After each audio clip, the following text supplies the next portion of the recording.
Muy buenas, pues nada, bienvenidos. Muchas gracias por estar aquí, los que estamos, que somos los que hemos sobrevivido a la prueba del último día del curso antes de vacaciones de Navidad. Y nada, haceros la presentación. Bueno, esta conferencia la hemos organizado el grupo de Metaciencia, de los que hay aquí algunos representantes, que somos un grupo muy incipiente que ha empezado a funcionar en el curso pasado y realmente empezó de una manera como extraacadémica, con reuniones entre profesores y alumnos de diferentes grados de la Facultad de Ciencias, en los que nos reuníamos para hablar de cuestiones científicas, pero que luego ya a partir de ahí salía un poquito de todo, ¿no? Y de hecho de ahí surgió el nombre de metaciencia, ¿no? Bueno, pues a partir de aquí todo lo que surja, ¿no?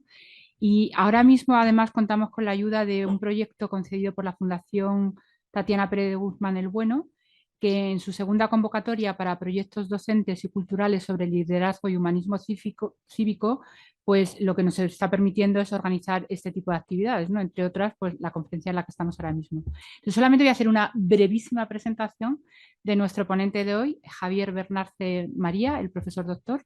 Es licenciado en Biología y en Bioquímica, es doctor en Neurociencia y máster en Filosofía, y ha hecho estancias postdoctorales en el Hospital Monte Sinai de Nueva York y en la Universidad de Cambridge. Y desde el 2011 está incorporado al grupo Mente-Cerebro de la Universidad de Navarra.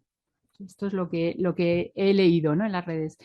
Su investigación, según he leído, se centra en el estudio del hábito desde un punto de vista interdisciplinar, tratando de aunar diferentes concepciones desde la filosofía y la psicología para llevar a cabo investigación empírica en neurociencia.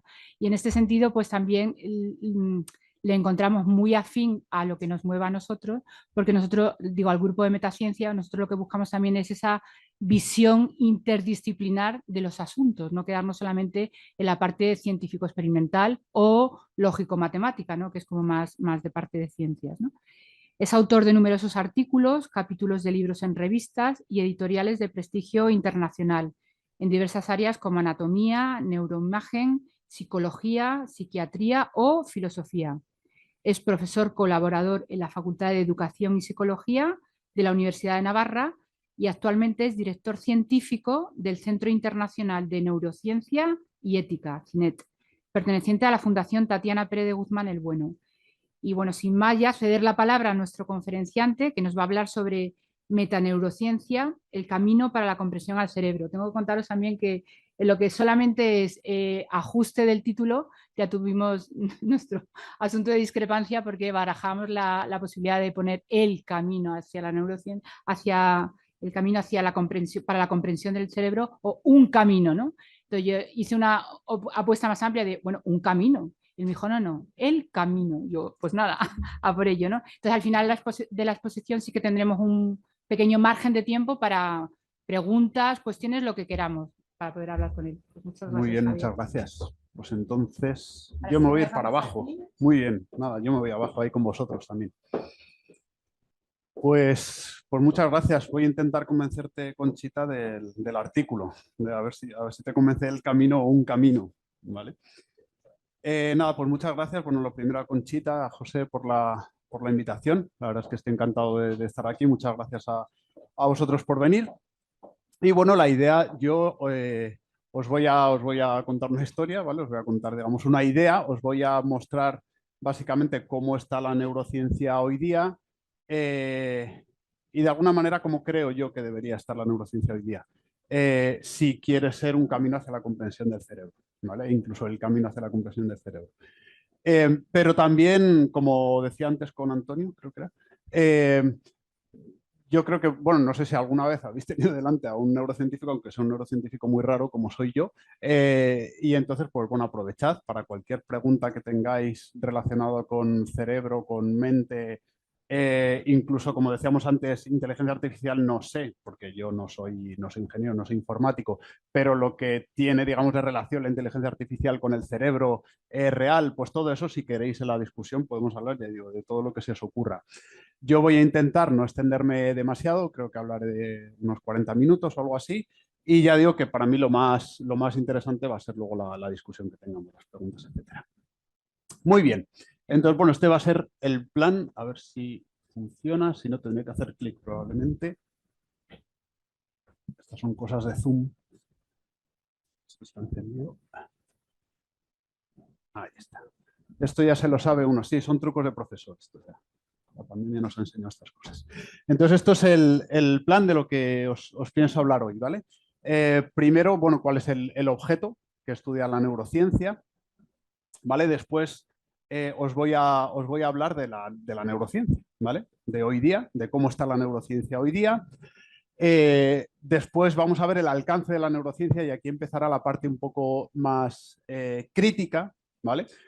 Sobre todo lo que os trataré de mostrar en ese tercer punto es, vamos a decir, dónde cree la neurociencia que está, ¿vale? Os voy a mostrar básicamente pues alguna entrevista o bueno, cosas que se publican en los medios sobre qué dice la neurociencia, ¿vale? Sobre qué podemos saber a través de la neurociencia.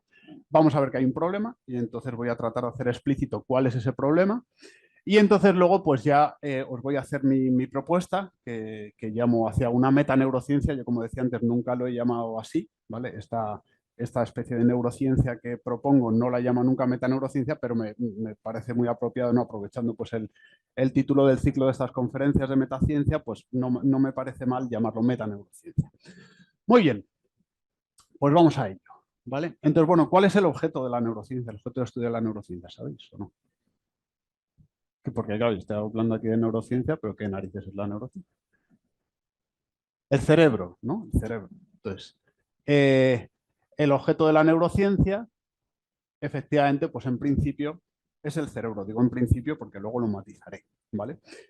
El cerebro. Vale, ¿sabéis algo del cerebro? No, ¿verdad? Bueno, no pasa nada. Vamos a tener una clase de 5 minutos de neurobiología, ¿vale? Muy importante. Entonces, bueno, lo primero, claro, ¿en qué carrera se estudia neurobiología? Ya no neurociencia, sino neurobiología. ¿Sabéis? Supongo que venís, pues yo que sé, de matemáticas, de ingenierías en general, y entonces decís, pues seguro que esta gente habla o estudia, se le explica neurobiología. ¿En biología es una optativa? No, lo repito igual, como esto va a ser así rápido. Bueno. A ver, en biología es una optativa de cuarto curso, después sé que en medicina se dan neuroanatomía, pero todo enfocado mucho a temas de patologías, etcétera. Vale, eso es. Entonces, sorprende mucho saber... Ay, perdón. Adelante.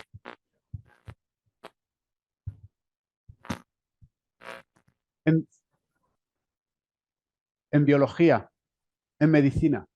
En psicología se da un poco. En psicología se da un poco. Yo soy testigo de ello, porque yo soy profesor de psicobiología. ¿Vale? No como una asignatura, ¿no? Dicen eso, que en medicina no se estudia como tal en una asignatura. Pero bueno, algo que sorprende así de primeras es que efectivamente en muy poquitas carreras se estudia neurobiología, ¿vale? Lo cual es muy curioso, porque algo de lo que vamos a hablar ahora al principio, pues es que el cerebro humano es tremendamente complejo, ¿vale? Es uno, voy anticipando ya, es uno de los grandes enigmas del ser humano, ¿vale? Y sin embargo se estudia muy poquito en los grados durante la carrera. Viene ya a nivel de máster y a nivel de tesis doctoral, o sea, un neurocientífico es neurocientífico porque ha hecho la tesis en neurociencia, ¿vale? Pero no porque ya de formación de grado tenga una formación en neurobiología o en neurociencia. Bueno, no me voy a enrollar con esto. Entonces, el cerebro. Bueno, pues sí que os sonará ¿no? Que el cerebro está compuesto de... ¿Cuáles son sus principales células? Las más famosas. Las neuronas, ¿no? Muy bien, las neuronas. Entonces, en el cerebro humano, de media, hay unos 85.000 millones de neuronas, ¿vale? 85.000 millones de neuronas. Y bueno, ¿y por qué son, digamos, qué es lo que hace distintivo a las neuronas? ¿Esto os suena o no? ¿Qué es lo característico así de las neuronas? Son muy grandes, en cierto sentido pueden ser muy grandes, ¿no? Es por ejemplo, o sea, las neuronas están formadas, ¿no? Como vemos por aquí, por un soma, el cuerpo, esta parte central, y luego, bueno, tiene las dendritas o las prolongaciones finas que se ven aquí, que salen del soma, y luego una prolongación más larga, que vemos en esta, por ejemplo, aquí en amarillo, ¿no? Que eso es el axón. Entonces, por ejemplo, podemos tener una neurona en la parte baja de la espalda, ¿vale? Pero en la espalda todavía, o sea, puede estar ahí su soma, ¿vale? Y su axón llega hasta la punta del pie, ¿vale? Y luego la otra parte de su axón, ¿no? Porque todavía sigue siendo la misma neurona y sigue siendo otra parte del axón, va a llegar hasta prácticamente nuestro cuello, hasta nuestra nuca, ¿vale? Entonces, efectivamente, en ese sentido, las neuronas son muy grandes, pueden ser muy largas, ¿vale? Pero funcionalmente, ¿qué os suena que es así como lo más característico? Es un poco ingenieril esto. Transmiten información eléctrica, ¿vale? Información eléctrica. Entonces son capaces de generar un potencial de acción, ¿vale? Eso es un cambio de electricidad muy rápido, muy súbito, que se forma en su membrana, se produce en su membrana. Esto lo hacen también otras células, ¿vale? Es característico de las neuronas que son capaces de transmitirlo a lo largo de todo el axón, ¿vale? De todo ese cable. Y luego ya lo que es como más característico, lo que es específico de las neuronas, es que son capaces de transmitírselo, de pasárselo de unas neuronas a otras, ¿vale? Y esto es lo que se llama la sinapsis. Y esto es también como de una manera mágica, ¿vale? De una manera preciosa, porque sería muy fácil hacer una sinapsis eléctrica en el que esta descarga, ¿no?, eléctrica va directamente por contacto de una a otra, pero la mayoría de las sinapsis ya no de los seres humanos, sino de los mamíferos, la inmensa mayoría son químicas, ¿vale?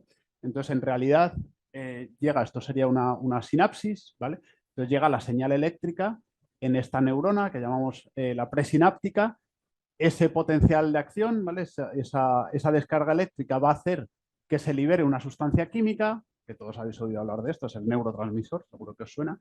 El neurotransmisor, ¿vale? Y entonces ese neurotransmisor es captado por esta neurona postsináptica de una manera muy específica, por unos receptores muy específicos. Y al captarla, entonces se genera el potencial de acción en la neurona postsináptica, ¿vale?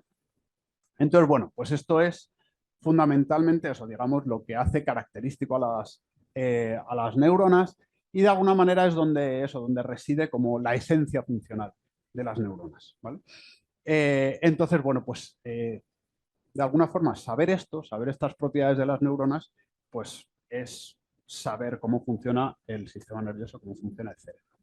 Muy bien, entonces os he dado el dato, tenemos 86.000, 85.000 millones de neuronas en el cerebro, y cada una de ellas establece una media de 1.000 de sinapsis con otras 1.000 neuronas, ¿vale? Entonces, por eso se suele usar la frase, que no sé si es verdad, porque yo no sé de astronomía, pero es una frase como muy, digamos, muy reconocida, o sea que no creo que sea un mito, y es que en un único cerebro humano tenemos más sinapsis que estrellas hay en la galaxia, ¿vale? Entonces esto es muy gordo, porque estamos hablando de un cerebro, el tuyo, ¿vale? En cada uno de nuestros cerebros tenemos más sinapsis que estrellas hay en toda la galaxia. Entonces esto es una barbaridad. Es mucho que conocer, digamos, ¿no? Mucho que conocer, si queremos conocer el cerebro. Y entonces ahora, primera corrección que me hago a mí mismo. Estoy hablando todo el rato del cerebro, a propósito, ¿vale? Pero en realidad la neurociencia no es el estudio del cerebro. Es el estudio del sistema nervioso, ¿vale? Y el sistema nervioso es más que el cerebro. Me gusta mucho esta foto, ¿vale?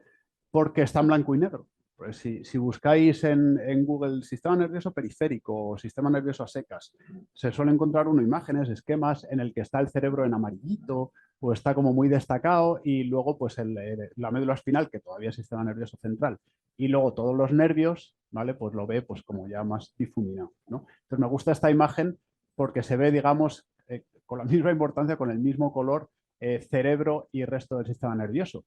Ya veis que en realidad el sistema nervioso se extiende por todo el cuerpo, ¿vale? Esto no se me olvida una vez, hace unos años, que oí hablar a un grandísimo neurocientífico español, y estaba hablando de un bichillo, unos nidarios que se llaman, que dice, bueno, estos nidarios son, digamos, son famosos, son muy característicos porque su sistema nervioso se extiende por todo el cuerpo.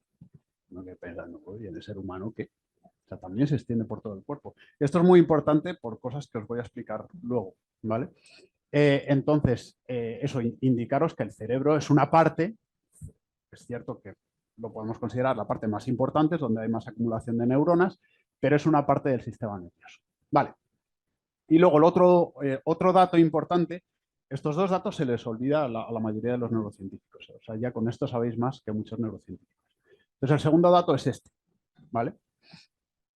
En esta imagen, en este vídeo, no se ve claramente, vamos, no se ve nada del desarrollo del sistema nervioso, pero bueno, para que os hagáis a la idea de que esto es un embrión en desarrollo en el que también se le está desarrollando el sistema nervioso. Claro, el sistema nervioso, o sea, desde el principio está unido al resto del cuerpo, ¿vale? O sea, no tiene sentido tratar de entender el cerebro o el conjunto del sistema nervioso como ajeno al cuerpo, ajeno al resto del cuerpo, ¿vale? Porque están, ya digo, desde el primer momento, desde que el embrión es una célula o dos células, según se quiera entender, pero bueno, una o dos células, desde ese momento ahí se inicia una dinámica, ¿vale? Una dinámica de formación, una dinámica vital que conlleva el desarrollo del cuerpo en su conjunto. Y el sistema nervioso es parte de ese cuerpo, ¿vale? Ya digo, esto igual estáis flipando en plan, es obvio, ¿no? Pero es que para el 95% de los neurocientíficos esto no es obvio, ¿vale? Esto hay que decirse. Muy bien. Venga, pues esto con respecto al objeto de la neurociencia. Ya acabó la clase de neurobiología. Entonces ahora vamos a empezar con la neurociencia en sí. Vamos a empezar a hablar de la ciencia que estudia el cerebro, el sistema nervioso. Muy bien. Entonces lo primero que creo que es relevante es eso, que sepáis en qué punto de efervescencia o no se encuentra la neurociencia hoy día. Y sí, es un punto de efervescencia. Entonces hay hasta 7 iniciativas, que se pueden extender a 9, pero bueno, 7 iniciativas internacionales para promover el desarrollo de la neurociencia, de lo que se suelen llamar sobre todo neurotecnología, se suele centrar en eso, pero bueno, neurociencia en general. Os sonará quizá la Brain Initiative, que era el proyecto Obama. Este fue declarado en 2013, si mal no recuerdo, fue anunciado en 2013 por Obama y suponía la inversión de 3.500 millones de dólares para eso, para el desarrollo de neurotecnologías, para profundizar en el avance del cerebro. A este le siguió casi de manera inmediata el Human Brain Project, el proyecto Cerebro Humano, que es el de la Unión Europea. Si queréis podemos hablar luego un poco de ese, pero bueno, os puedo dar un titular. Este proyecto empezó con el objetivo de, para 2000, creo que era precisamente para 2022, hacer una reproducción exacta de un cerebro humano. ¿Vale? ¿Os habéis visto las noticias últimamente? ¿Ha salido esto? Vale. Entonces, en 2015 ya se dieron cuenta de que esto era una chufa auténtica, era algo imposible, y entonces recondujeron, pues todo, bueno, quitaron al que estaba de líder del proyecto y entonces recondujeron los fondos a cosas más realistas porque se vio que eso pues no tenía mucho sentido. También podemos hablar creo que en la presentación no voy a hablar mucho de esto, pero ya digo, si queréis que vayamos en las preguntas por ahí, lo podemos tratar. Bueno, y el caso es que a este le siguieron pues la iniciativa australiana, la iniciativa japonesa, la de Corea del Sur, la china, la canadiense. No sé si me deja alguno por el camino, creo que no. Y luego también hay una en desarrollo en países, digamos, que no tienen tanta financiación o grupos de países, pero también hay una iniciativa en Hispanoamérica, en Latinoamérica, creo que se llama LATAM Brain, y luego incluso en África, donde hay realmente muy poquitos recursos para hacer neurociencia, pero los poquitos que están haciendo neurociencia pues también se han unido en una iniciativa africana. Bueno, pongo ahí, no voy a ir desde luego a cada uno de los objetivos de las iniciativas. Y bueno, a ver si no se me olvida luego dar una idea de esto, no la quiero dar ya, lo diré más adelante. Lo que sí os quiero decir desde ya es, claro, ¿por qué? ¿No? ¿Por qué nos hacen falta 7 iniciativas? ¿Por qué nos hace falta una grandísima iniciativa mundial para entender el cerebro? ¿Por qué creéis vosotros? Pregunta muy estúpida. ¿Porque es caro? Vale, puede ser. Pero yendo más... ¿Se están desarrollando más enfermedades del cerebro? Puede ser una manera de verlo. Pero somos más conscientes de la importancia de la enfermedad mental, ¿vale? Puede ser. A ver, ¿alguna otra opinión? De la complejidad, ¿no? Efectivamente, pues, o sea, básicamente es porque no tenemos ni idea del cerebro, ¿vale? Porque claro, o sea, si como de nuevo, como venden muchos, ¿no? Pues la neurociencia está en un momento espectacular, estamos a punto de crear pues eso, ¿no? Un robot consciente gracias a lo que sabemos del cerebro y vamos a alcanzar la inmortalidad, también hablaremos de esto, ¿no? En 2045 y tal, porque vamos a subir nuestra conciencia a un ordenador. Bueno, pues si ya tuviéramos eso, ¿para qué narices nos hace falta esto? Para nada. Si ya estamos en ese punto de avance, esto no nos hace falta. Entonces, ¿por qué? Pues porque esta es la realidad. La realidad es que no sabemos nada del cerebro, sabemos muy poquito del cerebro, ¿vale? La neurociencia está en pañales, es una frase muy habitual en, digamos, los neurocientíficos realistas, ¿vale? Que se suele decir, porque efectivamente pues sabemos muy poquito del cerebro y esto hace falta. Muy bien. Entonces os voy a poner algún ejemplillo muy concreto de las técnicas más punteras que tenemos en neurociencia, ¿vale? Entonces la primera es la optogenética, por esto me tengo que subir para dar al play y entonces a ver qué veis aquí.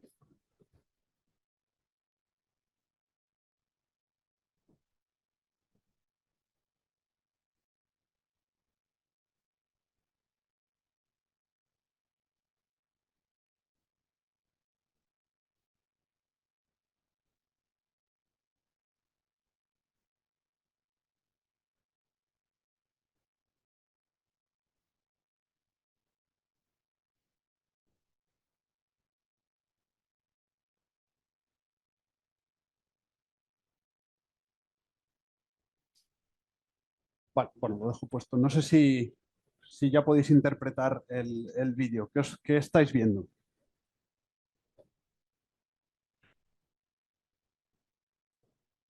Ah, solo come cuando se enciende la luz, ¿no? Eso es. Repite si quieres. Que solo come cuando se enciende la lucecita. Vale, tiene como una lucecilla ahí que sale de su cabeza, Sí. ¿no? Parece que sale. Y entonces cuando se enciende esa luz come y cuando se apaga deja de comer, ¿vale? Entonces efectivamente eso es lo que está pasando. Muy brevemente, nosotros, bueno, pues tenemos una región en nuestro cerebro que se llama hipotálamo, que básicamente es el que coordina todas las señales fisiológicas, digamos de alguna manera inconscientes, ¿vale? Para que nosotros, consciente o inconscientemente, respondamos a ellas, ¿vale? Entonces, por ejemplo, pues algo que si no está llegando ya, va a llegar muy en breve, va a bajar el azúcar en nuestra sangre. Entonces, las neuronas de parte del hipotálamo van a recibir esa señal de que nuestro azúcar en sangre está bajita y entonces vamos a experimentar hambre, ¿vale? Vamos a tener hambre y entonces hay que comer para subir esos niveles de azúcar. Vale, entonces, lo que han hecho estos investigadores es en esa región del hipotálamo, en esa región del cerebro, han introducido unas neuronas con manipulación genética que se pueden controlar por la luz, ¿vale? Entonces, ese impulso eléctrico del que hablábamos antes, el potencial de acción, que se genera naturalmente, en este caso lo podemos manipular nosotros enchufando directamente a esas neuronas, ¿vale? Con una luz de un color determinado, con una luz azul. Entonces, eso es una fibra óptica, ¿vale? Que llega directamente a la parte del cerebro donde están esas neuronas, enchufamos luz azul, esas neuronas se activan, sufren un potencial de acción y entonces se genera esa información, esa señal de que nuestro azúcar en sangre está baja, aunque sea mentira, ¿vale? Y tenemos que comer, es lo que le está pasando al ratoncillo. Se enciende la luz y señal de ¿no? Bajo nivel de azúcar en sangre. Entonces come. Se apaga la luz, esas señales, esas neuronas no funcionan, por lo tanto el ratón no tiene que comer, el ratón no come, ¿vale? Entonces esto es una técnica que se llama optogenética. Esos canales que se activan por la luz están en unas algas, se sabe qué gen codifica para esos canales, entonces ese gen se introduce a través de un virus en las neuronas de un animal ya adulto, ¿vale? Y entonces esa neurona cada vez que va regenerando sus canales ya no va a usar el canal de siempre, el que tenía de antes, sino que va a introducir el canal que se activa por la luz, ¿vale?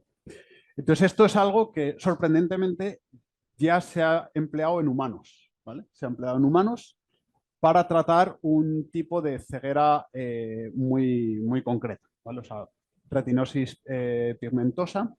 Se ha utilizado en un caso solo. Es relativamente sencillo, entre comillas, porque, claro, la luz no hace falta llevarla al cerebro, sino que directamente llega a través de la retina. Y entonces, pues esta persona a la que se le hizo el tratamiento, claro, no recuperó la visión, ¿vale? Pero por lo menos era capaz de distinguir formas vastas, ¿vale? Gracias a esto. Lo mismo, si queréis que luego hablemos un poco más en profundidad de este caso, lo hacemos, pero no me voy a enrollar. ¿vale? Pero bueno, en principio eso, con la optogenética se pueden hacer cosas muy increíbles. O sea, tú puedes tener ratoncillos controlados por la luz. En primates no humanos, en monos funciona peor, es mucho más complicado, ¿vale? También podemos hablar de la investigación en monos si queréis luego. Y en seres humanos pues es todavía más complicado y desde luego pues se usa para, ya digo que se ha utilizado solo en ese caso. Bueno, optogenética. ¿Vale? Ahora os voy a hablar de las dos principales técnicas que tenemos para estudiar el cerebro humano, que son la electroencefalografía, EEG, y la resonancia magnética. ¿Vale? Entonces, por ejemplo, vamos a empezar por la resonancia magnética, ¿no? ¿Quién no ha visto una imagen de estas? ¿No? El típico cerebro en blanco y negro con las manchitas rojas y amarillas, ¿no? ¿Esto os suena de haberlo visto por ahí en los medios y eso, ¿no? Y entonces, ¿qué diríais que significa eso? O sea, yo veo este cerebro y veo manchitas rojas y amarillas. Entonces, ¿cómo interpretáis eso? Zonas activas, ¿no? ¿Y qué es activo con respecto a lo que hemos hablado antes de neurobiología? Sinapsis, impulsos nerviosos, ¿vale? Pues no es así, ¿vale? No es así. Entonces, pero no pasa nada. Digo, Entonces, la resonancia magnética es una medida indirecta de la actividad cerebral, ¿vale? Uno no registra directamente actividad de neuronas, no detecta sinapsis, no detecta potenciales de acción, sino que detecta un aumento en la oxigenación de la sangre que está llegando a esa área, ¿vale? Detectamos una señal que se llama señal BOLD, es Blood Oxygen Dependent Level, ¿vale? Una señal de oxigenación, señal dependiente de la oxigenación de la sangre. Es una señal, claro, vosotros de señales seguro que sabéis mucho más que yo. Tiene una dinámica temporal, o sea, con una baja resolución temporal, ¿vale? Es una señal que tarda entre 5 y 8 segundos en alcanzar su pico. O sea, si un grupo de neuronas empieza a descargar, a generar potenciales de acción, vamos a detectar un aumento en la señal BOLD 6-8 segundos después. Y va a tardar unos 25-30 segundos en volver a su línea base, ¿vale? Entonces, eso tiene una resolución temporal bastante mala. Y al final, o sea, lo que vemos aquí es, claro, no es más que un análisis estadístico, ¿vale? En realidad, las manchitas rojas amarillas significa que ahí hay, o sea, después de una regresión lineal múltiple, lo que sabemos es que ahí ha llegado significativamente más oxígeno, ¿vale? En la sangre que está llegando ahí en un momento determinado de una tarea que está haciendo un voluntario dentro de un escáner, ¿vale? Eso también es importante. Esto es un tipo, una tipa, que está metido en un escáner que es, o sea, es muy grande, seguro que bueno, algunos habrán hecho alguna resonancia magnética, ¿no? Un escáner muy grande que tiene que estar en una habitación muy específica. O sea, esto no es, como suelo decir, no es como ir al supermercado con un casco puesto y que se registre, ¿no? Pues tu actividad cerebral cuando tú estás eligiendo Coca-Cola o Pepsi, ¿vale? No es eso. Muy bien, el EEG sí que es algo más portátil. Existen dispositivos ya incluso, pues eso, ¿no? Del modo de diademas, pero claro, cuanto más portátil es, peor es la señal que recibe, obviamente, ¿no? Y aquí lo que sí que estamos registrando actividad eléctrica del cerebro, es la actividad eléctrica que sale de nuestro cuero cabelludo, ¿vale? Entonces, temporalmente es una señal muy buena, sí que detecta cambios en milisegundos, ¿vale? Pero espacialmente es bastante mala, es como veis aquí, ¿vale? Detecta foco, esto es como una cabeza vista desde arriba, eso sería la naricilla, ¿vale? Y eso son las orejas. Entonces, pues detecta focos de actividad, pero no sabemos si esa actividad está viniendo incluso de la corteza cerebral, que es lo que todos conocemos como el cerebro, pero debajo de la corteza hay núcleos profundos que son muy importantes. Entonces no sabemos si viene de la corteza cerebral, si viene de los núcleos profundos, etcétera, ¿vale? Entonces ya digo, es como esta tiene buena resolución espacial, pero mala temporal, esta tiene buena temporal y mala espacial, ¿vale? Muy bien. Vale, y aquí os pongo un ejemplo que también como llama la atención, ¿vale? Un artículo, porque también las que os he puesto son técnicas de registro de la actividad cerebral, también hay técnicas de manipulación de la actividad cerebral, ¿vale? De manera no invasiva podemos hacer la estimulación magnética transcraneal, TMS, te ponen una cosilla encima de la cabeza, y entonces mandan un pulso magnético a una parte de tu cerebro, esas neuronas se activan y tú puedes experimentar un cambio, ¿vale? Puede haber también estimulación más complicada, invasiva, la estimulación cerebral profunda, por ejemplo. Eso sí que se tiene que hacer en condiciones de neurocirugía y se usa sobre todo pues, para tratamiento de enfermedades como el Parkinson, ¿vale? Muy bien, entonces os voy a poner un ejemplo de registro, lectura, ¿no? Registro de la actividad cerebral y manipulación también. Entonces esto es un jueguecillo, ¿vale? La base de este experimento es un jueguecillo de los que existían antes. Esto es un cañón que se va moviendo 180 grados, ¿vale? Se va moviendo automáticamente. Entonces el que juega, el jugador de esto, tienes que elegir cuándo dar al botón para que salga un misil, ¿vale? Entonces aquí hay un submarino enemigo que está lanzando torpedos a tu ciudad, ¿vale? Y entonces tú estás a cargo de decir cuándo hay que disparar nuestro cañón defensivo para interceptar ese torpedo, ¿vale? Entonces tú ves cómo se mueve el cañón y entonces tú piensas, ahora le tengo que dar. Y entonces pues das al botón. Entonces, muy brevemente, cuando nosotros estamos preparando un movimiento, pues hay una actividad cerebral característica, la corteza premotora, que se llama. Vale. Y ya cuando vamos a apretar el botón, ¿vale? Ahí hay otra actividad cerebral distinta también, que ya es justo para flexionar los músculos de mi dedo. Muy bien. Entonces, lo que están haciendo en este experimento es que esa primera señal de preparación del movimiento viene de un tipo, viene de una persona, viene del jefe de la investigación, ¿vale? Y el dedo ejecutor es el del becario, ¿vale? Entonces, aquí esto es como suele pasar en un laboratorio normal, ¿no? Entonces, el jefe piensa cuando hay que hacer algo, ¿vale? Piensa cuando hay que dar al botón, pero ya veis que él no tiene el botón, aquí tiene solo el brazo del sillón, ¿vale? Pero él lo piensa y eso es recogido por una máquina de EEG, de electroencefalograma. Entonces, esa señal llega al ordenador, se manda por internet a donde está el becario y entonces el becario, que no está viendo el juego, ¿vale? Tiene una máquina de estas de estimulación magnética transcraneal, se manda un pulso magnético al área de su cerebro que se encarga de flexionar el dedo y entonces él, aunque no se vea muy bien, él sí que tiene ahí el dedo en el teclado y entonces pues se flexiona, ¿vale? Entonces tal cual piensa el jefe, ejecuta el becario y al final pues lo importante es que se salva el mundo, ¿vale? Como suele pasar también en investigación, ¿vale? Entonces ya digo, para que veáis pues una de las cosas frívolas, por supuesto, pero esto da para, ¿no? Para mucho pensar que se pueden hacer con estas técnicas de lectura y de estimulación del cerebro. Vale, entonces no os digo más ya de técnicas para no aburriros, pero básicamente esto es lo que hay, ¿vale? Esto es lo que hay. Entonces, por ejemplo, no os pongo qué se puede hacer con cada una de las técnicas y qué no se puede hacer, que es un mito. Entonces, con electroencefalografía, registros intracraneales, no he entrado, pero consiste de nuevo en todo lo que sea intrainvasivo, supone neurocirugía y que te metan un electrodo dentro del cerebro, ¿vale? En este caso, pues para registrar directamente la actividad de neuronas. Bueno, estos tipos de registros permiten registrar actividad con poca precisión, en el caso del EEG, con bastante precisión en los registros intracraneales, ¿vale?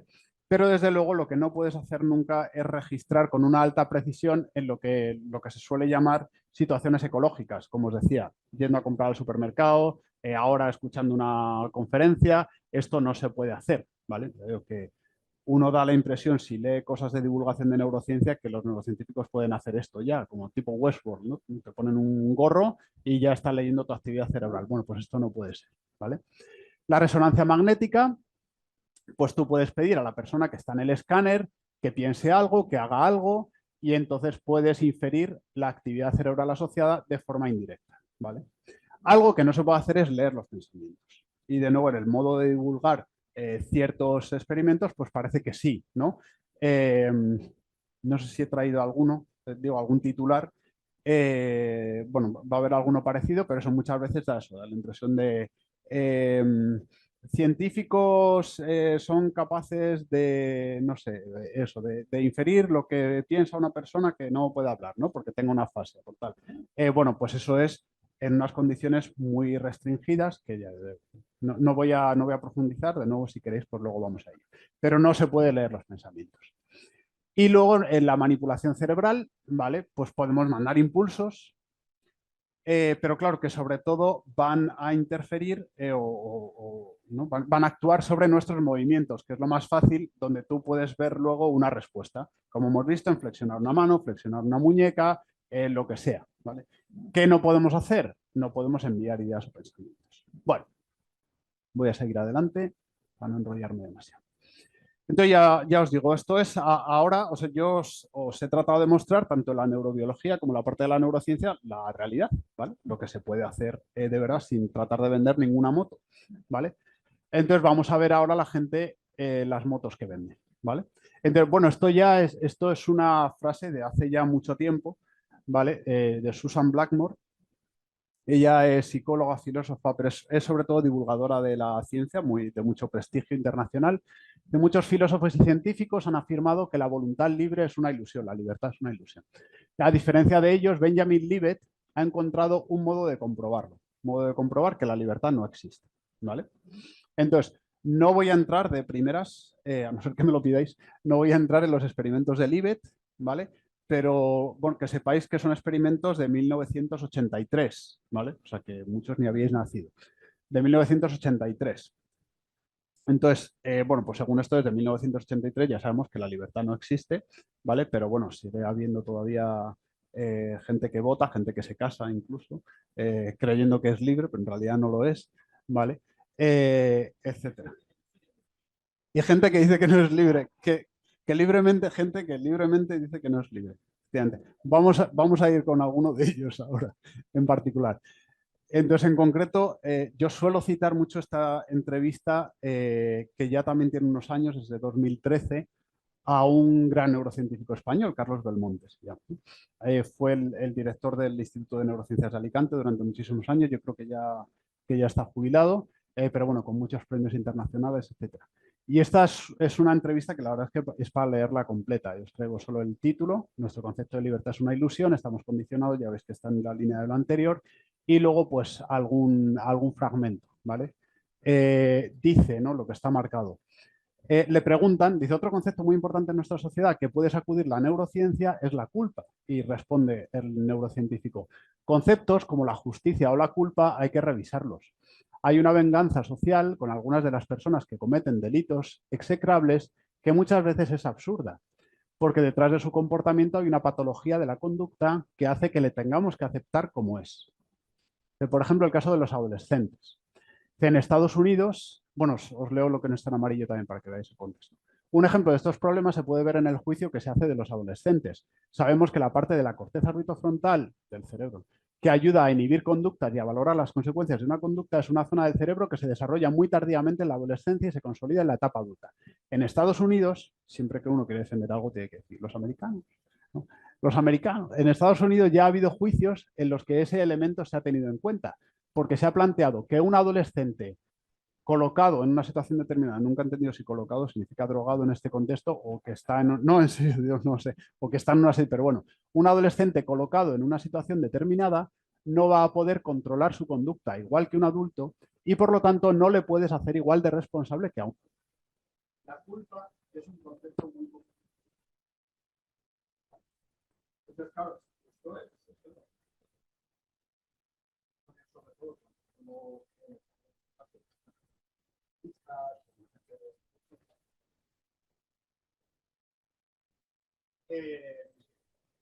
pues claro que no se oye, ¿verdad?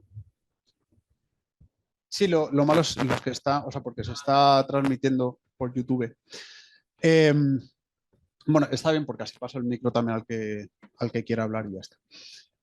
Vale, entonces, claro, está diciendo eso, que si un chaval, un adolescente, pues se droga, bebe, lo que sea, y viola y mata a una amiga, pues pobrecillo, ¿no? O sea, es que su cerebro no está formado del todo, lo cual es cierto, pero ¿y los que no lo hacen?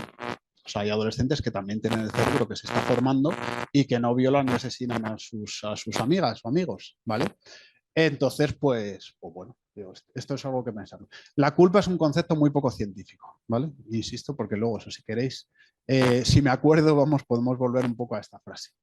Vale, eso podemos pensar, bueno, es que en 2013, pues Carlos Belmonte pensaba de una manera, luego ha cambiado. Entonces, volvió a tener una entrevista parecida justo pues, el año pasado, en diciembre del año pasado, con Arcadi Espada. No sé si os suena, un periodista como muy famoso. Entonces era como una conversación entre los dos.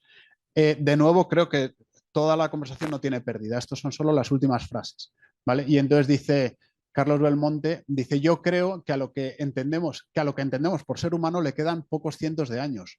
Un colega neurocientífico me dijo un día: Carlos, somos la penúltima o incluso la última generación que no es inmortal. Arcadi Espada contesta en su tono habitual, ¿no? Y entonces pues están convencidos de esto, ¿no? Claro, eso, pensad, o sea, creo que siempre tenemos que tener en el horizonte, insisto, lo poco que sabemos del sistema nervioso, y ya habéis visto las técnicas que tenemos para estudiarlo, que todavía que son muy limitadas, ¿vale? No, pero es que no son tan limitadas. Entonces, ¿por qué tenemos miles de millones invertidos en mejorarlas? ¿Vale? Pues será porque realmente son muy limitadas, ¿no? Entonces ya veis, no, esta era la parte del alcance de la neurociencia para que empecéis a ver un poco, claro, cuál es el alcance real, ¿no? Quiero que veáis, que vosotros mismos veáis cuál es el alcance real y cuál es el alcance que dicen otros que es conseguir la inmortalidad del ser humano, básicamente, ¿vale? Bueno, entonces, pues eso, hay un problema. Aquí era otra de las cosas que os iba a sacar. No sé si sabes que Elon Musk tiene una de sus empresas, es Neuralink, ¿vale? Entonces, Neuralink es un proyecto de neurociencia para implantar microchips en el cerebro de las personas, ¿vale? En principio con una vocación de tratamiento de enfermedades, claro. ¿Vale? Pues eso, personas que no se pueden mover, que no pueden hablar, que en el fondo es no poderse mover, ¿no? No poder mover la boca, pues bueno, que reciban un implante para mejorar su condición, ¿no? Entonces, pues bueno, que yo sepa, de momento están haciendo el desarrollo de los propios robots, de las propias máquinas que harán la neurocirugía, porque claro, quieren que la neurocirugía sea lo más preciso, lo menos invasiva posible, o sea, que te hagan el menor agujero posible en el cráneo, básicamente, para llegar, ¿no? Bueno, y entonces, pues, estos son ejemplos de cómo se divulgan pues, los asuntos de Neuralink, ¿no? Entonces, Elon Musk devela su plan para leer la mente con un sensor, así te van a leer la mente tal. Silicon Valley quiere leer tu mente y eso debería preocuparte. Neuralink quiere leer tu mente. Vale. Entonces aquí, ¿captáis un poco el cambio de registro que hay o no? ¿Cuál es el problema, digamos? ¿O qué? No, simplemente que yo lo que percibo es un desacople entre lo que realmente se conoce y lo que pretenden decir que se conoce, ¿no? O sea, o lo que pretenden llegar a controlar, ¿no?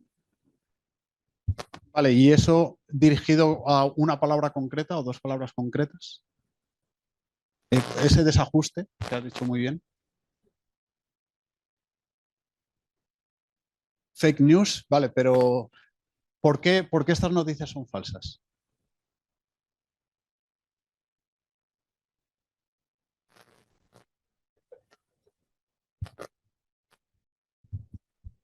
Porque realmente no concuerda con lo que realmente se puede llegar a hacer con la neurociencia, ¿no? No te van a leer la mente, ¿no? Usted ha dicho antes que no se podía leer la mente con la neurociencia. No sé, ciertos comportamientos, el estrés o alguna enfermedad que se desarrolle en el cerebro que tú puedas llegar a tener, ¿no? Que es para eso lo que se... Vale. Entonces, ¿cuál era el objeto de la neurociencia? El cerebro, el sistema nervioso. ¿Y ahora de qué estamos hablando? De la mente. Ah, claro. Aquí hay un cambio. Aquí ha habido como un giro narrativo, ¿vale? Por lo menos un desajuste, efectivamente, ¿no? Pero claro, que es inevitable, porque es que hay una cosa que es un problema, no hay otra manera de plantearlo, que es el problema mente-cerebro. Y esto es muy serio, ¿vale? Esto es muy serio, porque efectivamente la neurociencia estudia el cerebro, estudia el sistema nervioso. Pero es que se da la circunstancia de que un cerebro siempre viene acompañado de una mente, ¿vale? Y una mente siempre viene acompañada de un cerebro, ¿vale? Entonces, el problema mente-cerebro hay distintas maneras de plantearlo, distintas maneras de explicarlo, en el sentido de explicarlo, explicar el problema, no explicar la solución, ¿vale? Una de ellas, digamos, como la más inmediata, es el de mostrar la diferencia entre lo subjetivo y lo objetivo. Y aquí yo creo que oficialmente empieza el problema de la metaneurociencia, la metaciencia, ¿vale? O sea, yo creo que aquí empieza lo relevante para este ciclo de seminarios, ¿vale? Lo objetivo y lo subjetivo. Yo últimamente presento esto que puede sonar como un poco raro, lo de este problema de lo objetivo y lo subjetivo, con algo que sucedió con mi hija de 2 años, o sea, cuando tenía 2 años, ahora tiene 4, ¿no? Y entonces me dijo, no, papá, upa, papá, cógeme. Y yo le dije, es que no, le dije, no puedo, Gabriela, porque bueno, no lo he explicado, yo tenía lumbago, estaba con lumbago, ¿vale? Y entonces me decía, papá, upa, y yo, no puedo, Gabriela, porque tengo pupa. Y bueno, pues vale, se quedó contenta, ¿no? Pero ya no lo volví a intentar. Luego, papá, upa. Digo que no puedo porque es que tengo pupa. Y entonces, claro, me dijo, ella ha salido inquisitiva, dice, quiero ver la pupa, ¿no? Quiero ver la herida, quiero ver la pupa. Y entonces yo le dije, pero es que no te la puedo enseñar porque no tengo una pupa como tal, lo que tengo es dolor. Y entonces me dijo, quiero ver el dolor. Entonces ahí está el problema, ¿vale? Ahí está el problema mente-cerebro, ahí está el problema entre lo objetivo y lo subjetivo, ¿vale? El dolor es algo que se siente, que siento yo, pero que no se ve desde fuera, ¿vale? El dolor tiene su correlato, es una señal, digamos, nerviosa, de origen nervioso, ¿vale? Tiene su correlato nervioso, pero es algo que no podemos ver. Lo único que le podemos hacer es preguntar a la persona de una escala de 1 al 10, ¿cuánto te duele? Pero claro, pues un hombre dirá que 9, una mujer dirá que 2, ¿vale? Esto para cada uno es distinto, ¿vale? Entonces, ahí se ve el problema. O sea, está entre lo que uno siente, la percepción interna, ¿vale? Y está en lo que uno puede medir desde fuera. Ya digo que esto es un problema que si lo veis es muy gordo, porque esto sobre todo a donde llega es a metodologías, ¿vale? Y es a la metodología de la ciencia. Claro, la ciencia, sobre todo en qué está basada, en la observación, el método científico, ¿no? En observar, y entonces mides, ¿vale? Y haces análisis y sacas conclusiones, ¿vale? Pero claro, hay cosas, las experiencias mentales, digamos, más propias, más propiamente mentales, ¿vale? No se pueden observar. Y entonces ahí tenemos un problema. Otra manera de presentar el problema mente-cerebro es, digamos, mucho más sencilla en el sentido de, como narices, se da esa relación entre un cerebro y una mente, ¿vale? Y entonces pues ahí los eliminativistas dicen que la mente no importa para nada, la mente es un epifenómeno, la mente es como el humo que sale del tubo de escape del coche, tal cual se suele presentar así, ¿vale? Entonces, pues lo único que hay que hacer es estudiar el cerebro, y entonces ya estudiando el cerebro sacarás conclusiones de lo que es la mente, ¿vale? Diría que la gran mayoría de los neurocientíficos implícitamente piensan así. Cuando digo implícitamente, digo, es que realmente no se lo han planteado, pero es la idea que tienen de base, ¿vale? La mente no existe. Luego está otro punto de vista, el emergentismo, ¿vale? Del cerebro, de la materia, sale la mente, emerge la mente. Claro, el cómo, pues, ni idea. ¿Vale? La postura más cómoda para para el ciudadano de la calle, el dualismo, ¿vale? Que ya ¿no?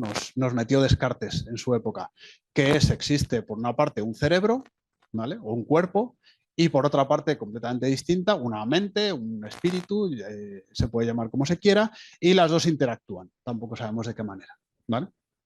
Entonces, claro, ¿por qué esto es un problema? Pues porque ninguna explicación de las que tenemos hoy día es satisfactoria, ¿vale?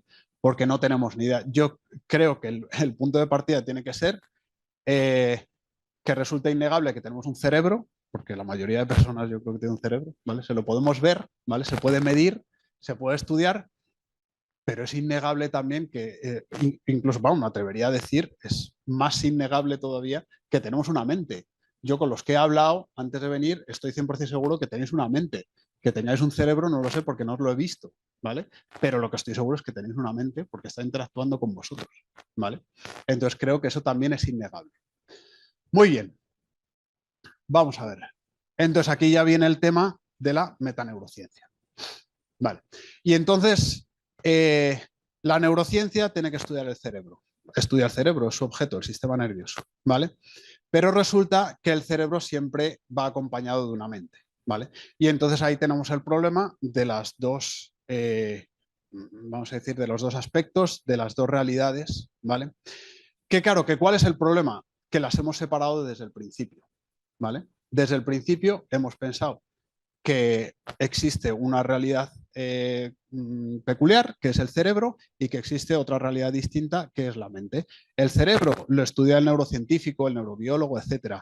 La mente, ¿quién lo estudia? Pues lo estudia el psicólogo, lo estudia el filósofo, incluso me atrevo a decir, lo estudia el sociólogo, ¿no? A su manera. Lo estudian otras disciplinas. Una lo estudian las ciencias y otro lo estudian las humanidades. ¿Creéis que de esta manera vamos a llegar a conocer el ser humano? ¿Vale? Pero digo más, ¿creéis que de esta manera vamos a llegar a conocer el cerebro humano? Yo diría que no, ¿vale? O sea, yo lo que defiendo es que la neurociencia, siendo una ciencia pura, experimental, biológica, nunca va a llegar a conocer el cerebro. Como mucho va a conocer esto, va a conocer un holograma del cerebro, ¿vale? Un cerebro ficticio, porque el cerebro siempre está relacionado con una mente. Entonces, si tú no comprendes las peculiaridades de la mente o de ese conjunto, eso sería lo ideal, ¿no? De ese conjunto, del conjunto mente-cerebro, tú no vas a poder conocer ni siquiera uno de los aspectos, ¿vale? De ese complejo, de ese compuesto, ¿vale? Que es el cerebro. Entonces, claro, ¿qué pasa? Lo he puesto aquí arriba, ¿no? Investigación interdisciplinar dura. Nosotros llevamos 10, 11 años en nuestro grupo de investigación defendiendo la interdisciplinariedad. Yo me voy dando cuenta de que el objetivo tiene que ser dejar de hablar de interdisciplinariedad, incluso superar la interdisciplinariedad, ¿vale? Porque interdisciplinariedad, ¿qué es? Juntar neurociencia y filosofía, neurociencia, humanidades, psicología, etcétera, etcétera. Lo que tenemos que hacer es que los chavales, desde el principio, estudien el complejo mente-cerebro, estudien a la persona como tal, ¿vale? Con su dimensión biológica y con su dimensión subjetiva o su dimensión mental, ¿vale? Y yo creo que esta es la única manera de que en algún momento aparezca un Einstein, aparezca una mente privilegiada que diga, vale, esta es la manera de entender el conjunto de la mente y el cerebro, ¿vale? Y no va a ser, desde luego, estudiándolo desde el principio de manera separada. Entonces, a esto es a lo que me refiero con una metaneurociencia, a ese campo del saber, ¿vale? Ese campo del saber que todavía no existe, ¿vale? De alguna manera, y que al que solo vamos a poder llegar si, ya digo, si desde el principio, desde los investigadores o desde los alumnos jóvenes, nos ponemos a enseñarles neurobiología, a enseñarles filosofía de la mente, a enseñarles psicología, ¿vale? Y a partir de ahí yo creo que podremos llegar a esa metaneurociencia y podremos ir, ¿no? Podremos por lo menos comenzar el camino para conocer, para comprender el cerebro. Y con esto, pues ya me callo. Muchas gracias.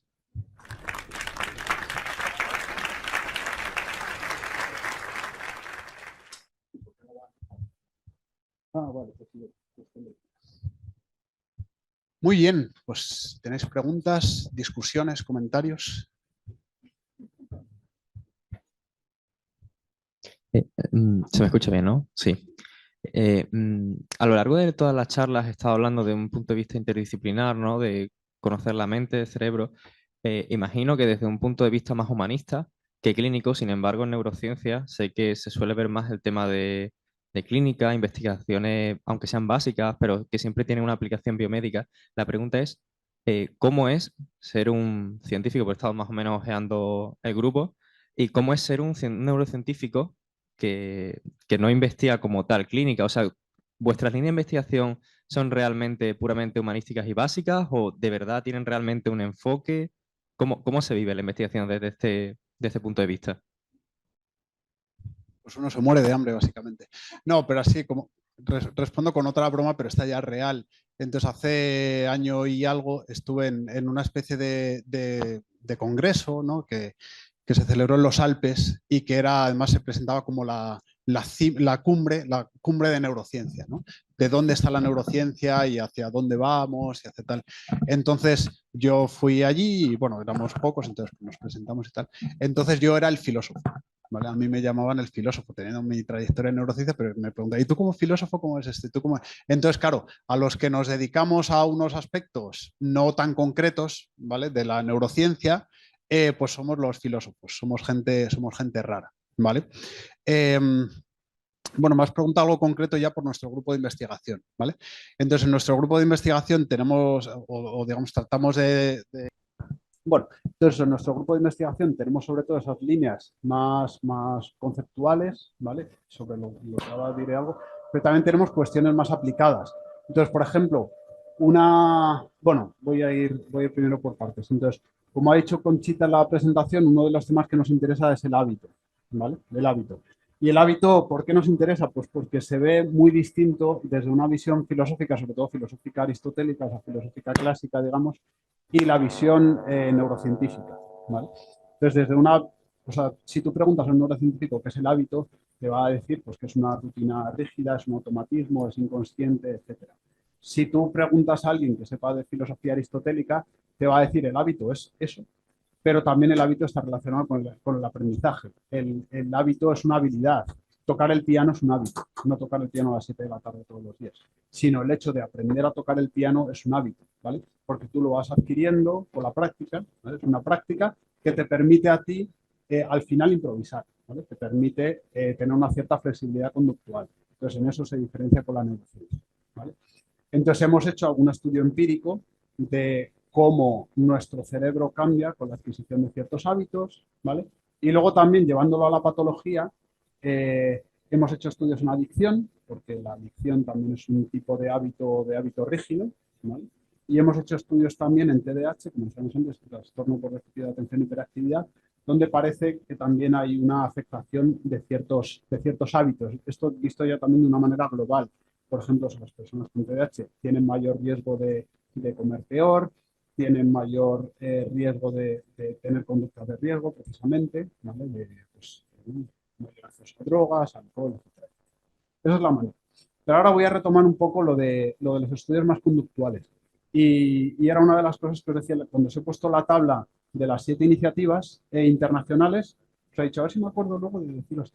Entonces, cada una de ellas tiene sus objetivos muy específicos vinculados sobre todo a enfermedades, ¿vale? En ninguno de estos proyectos hay una línea, aunque sea una pequeña línea, de decir, vamos a tratar de comprender cómo funciona el cerebro. Vamos a tratar de comprender qué hace el cerebro, ¿vale?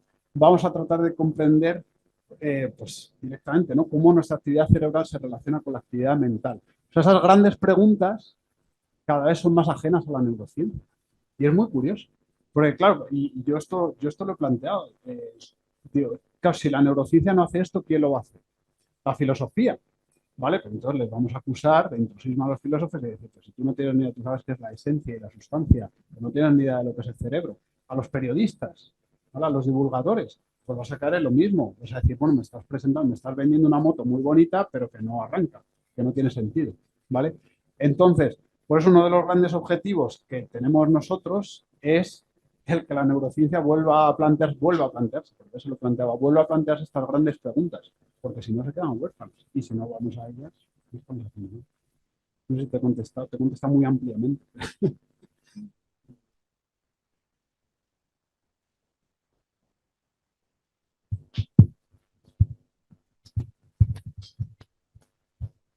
Gracias.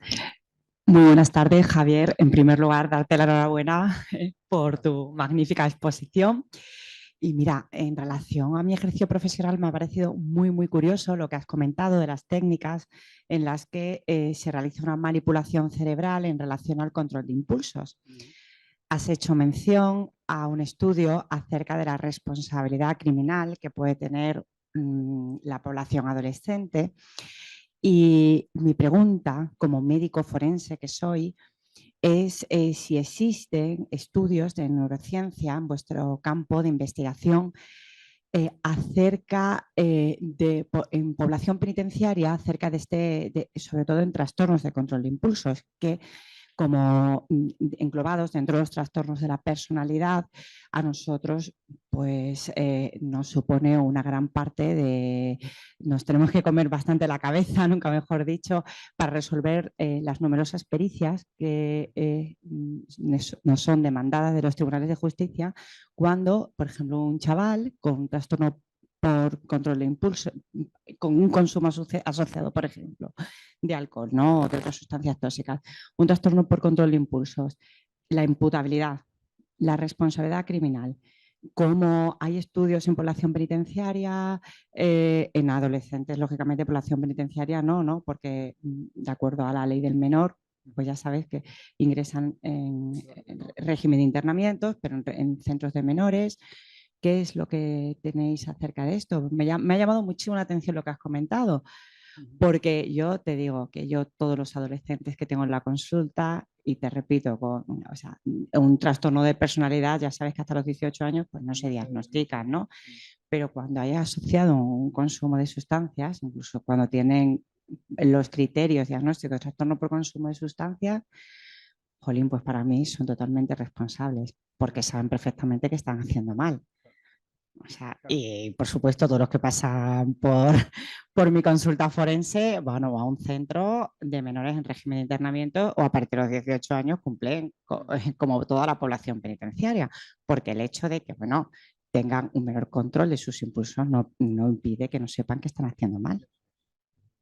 Claro, si ves hay que plantearse si la pregunta que me estás haciendo es neurocientífica o es más, digamos, global de interpretación, porque puede haber estudios neurocientíficos que demuestren, y no sería nada sorprendente, pues que estos jóvenes o que esta población penitenciaria tiene cierta alteración en su cerebro de alguna manera, sea estructural, sea funcional. Digo, esto seguro que hay miles de estudios que demuestran esto. Ahora, claro, la pregunta clave que me estás haciendo es, ¿esto lo debemos considerar como realmente para interpretar pruebas periciales, para decir si esta persona era responsable o no?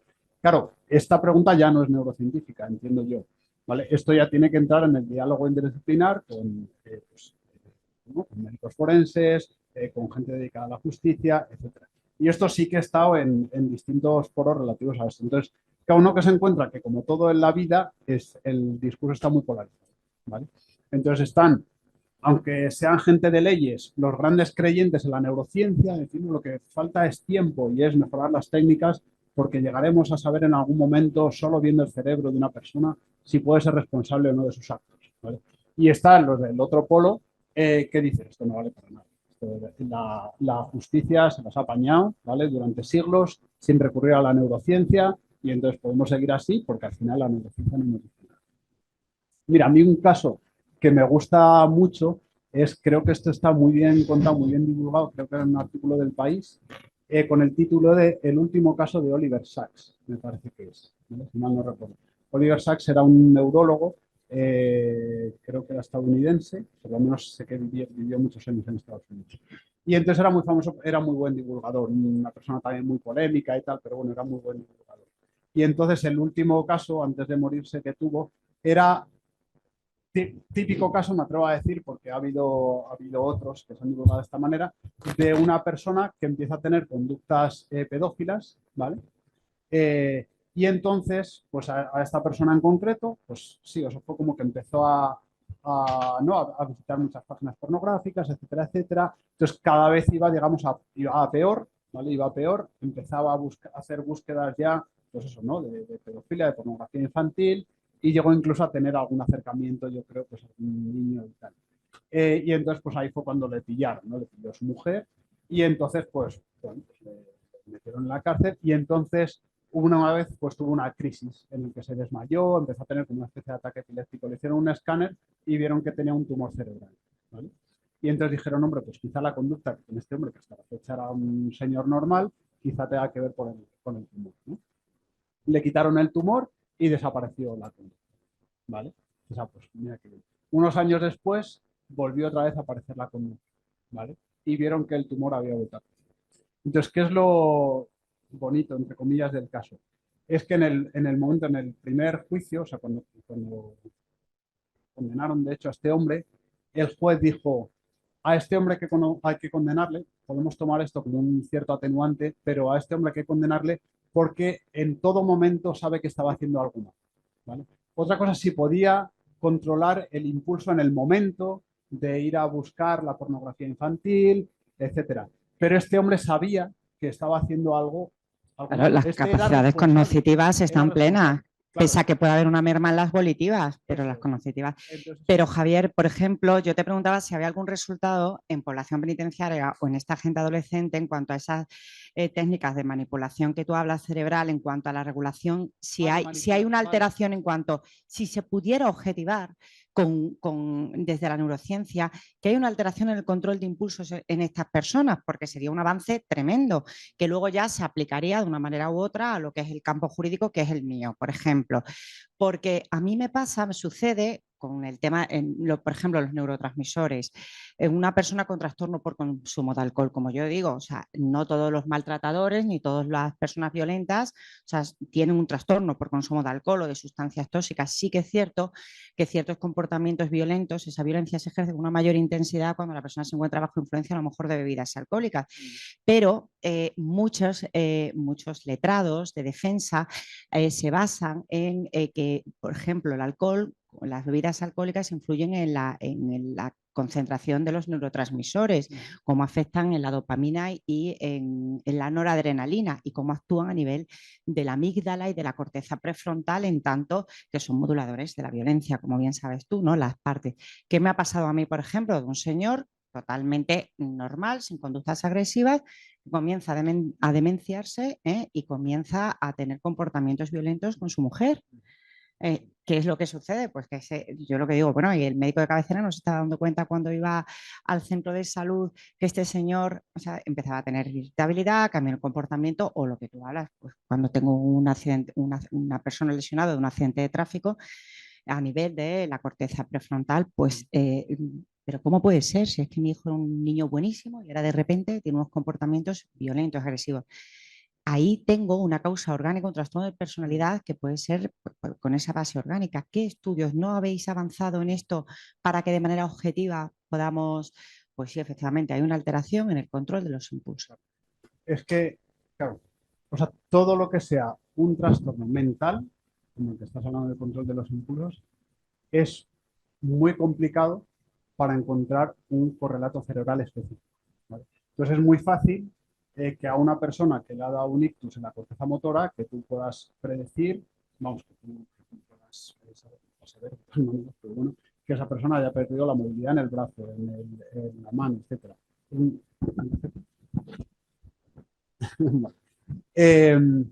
Entonces, cuestiones motoras es muy fácil. Cuando ya entras en cuestiones mentales de conducta más compleja, es que no hay un único correlato en el que tú puedas ver esto. O sea, esa sería mi respuesta. Entonces, por eso, incluso si tú te planteas, bueno, no puedes intervenir en estas personas con nada de estas técnicas de manipulación cerebral, el hacer un tratamiento en una zona específica, no, pues no, porque es que no hay una zona específica. O sea, no se sabe. Sí. Y me atrevo, o sea, por mucho eso que tú digas, por las típicas áreas, la corteza prefrontal, la amígdala, sí, pero tú sabes que no son solo esas áreas. Pueden ser centros importantes, pero no son solo esas áreas. Me ha encantado, además, porque cuando llevas a cabo la valoración de personas que han sufrido, han sido víctimas de, por ejemplo, de violencia sexual, niños víctimas de violencia sexual, que al cabo del tiempo los padres nos comentan que esos niños presentan conductas regresivas, comienzan a orinarse en la cama, hacerse sus necesidades encima o conductas hipersexualizadas. Es que no se puede separar la mente del cerebro, porque yo formo parte de la Sociedad Española de Medicina Psicosomática y cada vez como médicos defendemos más que la enfermedad no se puede dividir en lo que es lo somático y lo psíquico. Entonces me parece una exposición preciosa y precisamente en esa línea tenemos que ir. Bueno, es que es fundamental hoy por hoy seguir hablando de interdisciplina, aunque se tuviera que fusionar, Eso porque de momento hay que seguir hablando claro, de interdisciplina. sí, sí. Y muchísimas gracias, de verdad, por tus aportaciones y por lo que hemos aprendido esta mañana. Mi hermano fue de menores, por cierto, entonces mucho de lo que me has contado me resulta familiarmente familiar. Yo quise hacerte una pregunta sobre enfermedades como la depresión con tanta carga social. ¿Cuáles serían las investigaciones o las propuestas que tiene la neurociencia a día de hoy? Mira, con la depresión, precisamente, me atrevo a decir que no me quiero equivocar, pero creo que es la única enfermedad mental para la que sí que haya aprobado un protocolo de estimulación cerebral, ¿vale? Entonces, la depresión, pues normalmente, bueno, a ver, o sea, en realidad cualquier enfermedad mental, cualquier persona con sentido común sabe que hay que tratarla de manera holística, desde distintos puntos de vista. O sea, con terapia psicológica es fundamental. Si no funciona bien, tienes que recurrir a medicación. Si no funciona bien, puedes recurrir a esa pata de la que estaba hablando, que es a estimulación magnética transcraneal. La estimulación que os he dicho que es desde fuera, que no supone cirugía, ¿vale? Entonces puedes hacer un protocolo en el que hay tipos de depresión que mejoran, ¿vale? Pero eso, cualquier enfermedad mental tiene que ser vista, yo creo, desde esa triple perspectiva. Claro, o sea, por ese orden, o sea, yo te diría que lo primero, desde luego, que hay que intentar es la terapia, porque las terapias de por sí, claro, ¿qué supone una terapia?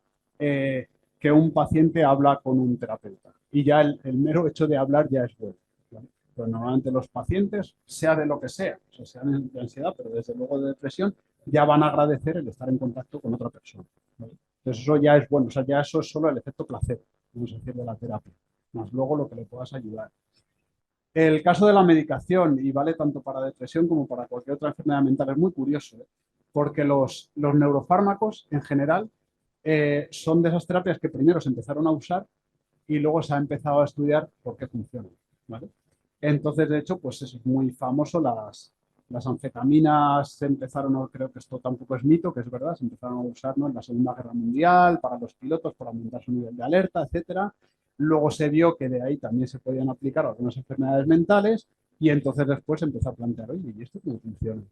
Y entonces luego empiezas a ver que afectaban ciertos neurotransmisores a través del sistema de recaptación de la sinapsis, etcétera, etcétera, ¿vale? Claro, ¿qué ha pasado? Aunque esto sea irme un poco, pero creo que es muy interesante, que últimamente las farmacéuticas están dejando de invertir en neurofármacos, porque es que no llegan a saber por qué funciona, ¿vale? Y de nuevo, porque se enfrentan con el problema mente-cerebro, ¿vale? Pero yo veo que está afectando este receptor, pero es que entonces me debería funcionar de la misma manera en todas las personas, ¿vale? Y no es así. A unas personas les afecta de una manera, a otras de otra, ¿vale? Medicación. Y luego está eso, ya el aspecto más neurocientífico puro, que sería eso, la estimulación cerebral. Entonces ya digo, en depresión está aceptado por la FDA, la Agencia del Medicamento Americana, un protocolo de estimulación cerebral en aquellas personas cuya depresión no está mejorando con medicación. Y bueno, pues se ve que mejoran un porcentaje alto de personas, ¿vale? Pero esta es o sea, dentro de todas las guerras que hay en el campo de investigación de la neurociencia en sentido amplio, una de ellas es la guerra entre neurólogos, psiquiatras, psicólogos, ¿vale? Es decir, ¿qué enfermedad consideras neurológica? ¿Qué enfermedad consideras mental? Si la enfermedad mental es una enfermedad cerebral o no. Esto es un tema muy gordo, ¿vale? Hay personas que opinan que sí, hay personas que opinan que no. Y luego, pues eso, cómo abordar la enfermedad. Más o menos. Sí, sí, muchas gracias.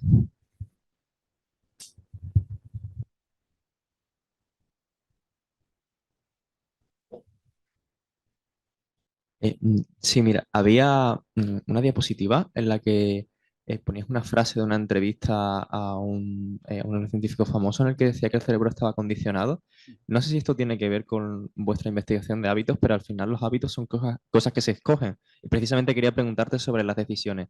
¿Está la mente, que es la que toma decisiones, el objeto que toma decisiones, condicionado por el cerebro? Básicamente lo que te estoy preguntando es si existe el libre albedrío. Si yo, por ejemplo, ahora a elegir qué voy a comer, realmente no elijo lo que me gusta, sino que a lo mejor necesito glucosa y por eso mi cerebro elige un dulce.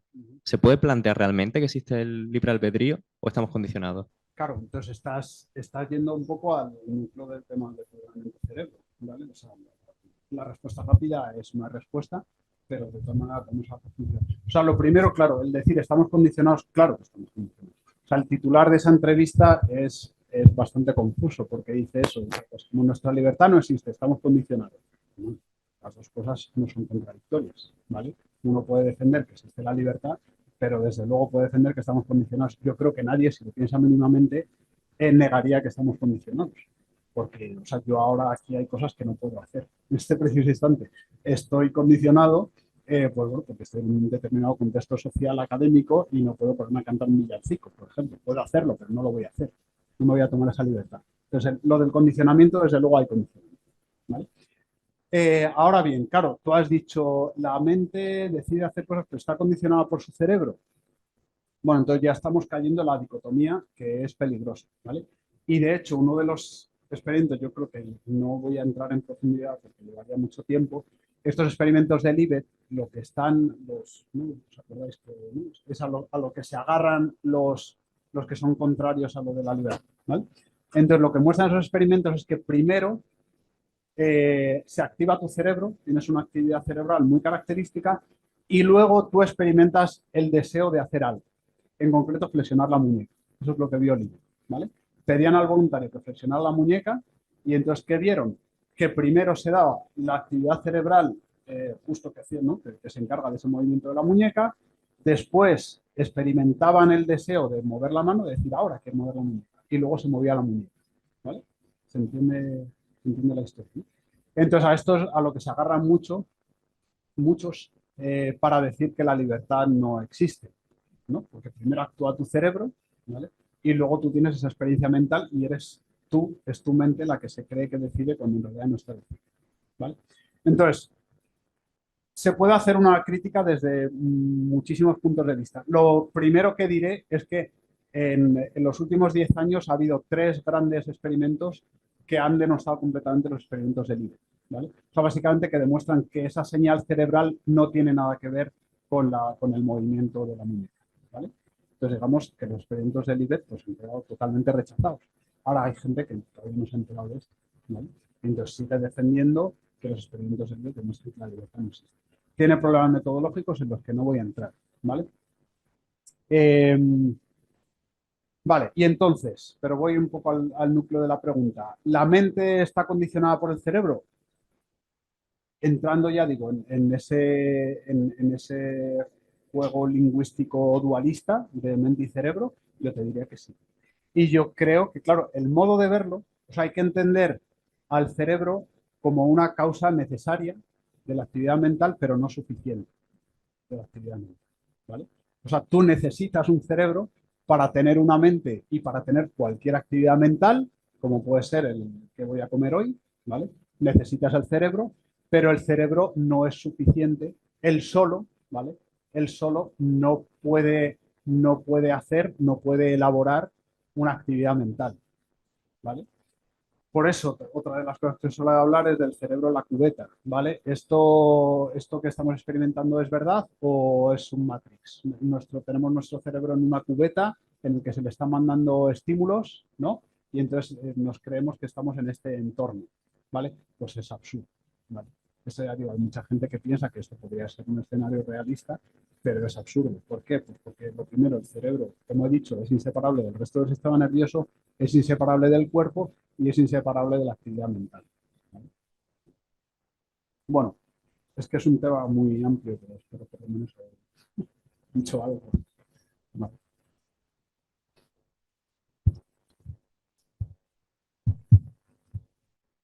Bueno, en realidad me voy a permitir el lujo, como parte de la organización, de ir cerrando un poco el debate, porque por cuestiones de horario. Entonces, solamente es darte las gracias por la exposición, me ha encantado.